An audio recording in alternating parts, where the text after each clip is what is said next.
छठ पूजा का इतिहास। जानें कैसे हुई छठ पूजा की शुरुआत। छठ पूजा कार्तिक शुक्ल पक्ष के षष्ठी को मनाया जाने वाला आस्था का पर्व है। 4 दिनों तक चलने वाले इस पर्व से राजा प्रियव्रत की एक पौराणिक कहानी जुड़ी हुई है। इस पौराणिक कहानी के अनुसार पष्ठी व्रत रखकर और विधि विधान के साथ छठी माता की पूजा करने के बाद राजा प्रियव्रत का मृत हो चुका पुत्र वापस जीवित हो गया था। इसे पहले कहानी में आप खो जाए चैनल को सब्सक्राइब जरूर कर लेना, क्योंकि इस चैनल पर इसी तरह का वीडियो मिलता रहता है। रामायण और महाभारत में भी छठ पूजा से जुड़ी कहानियां मिलती हैं।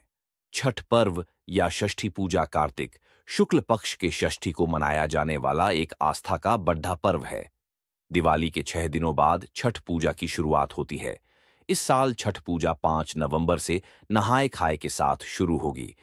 इसके बाद छठ पर्व 4 दिनों तक चलते हुए खरना, संध्या अर्घ्य, प्रातःकालीन अर्घ्य के साथ 8 नवंबर को समाप्त हो जाएगा।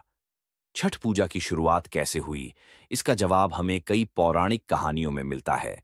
पौराणिक कहानियों के अनुसार त्रेता युग में माता सीता और द्वापर युग में द्रौपदी ने छठ पूजा व्रत रखकर सूर्य देव को अर्घ्य दिया था।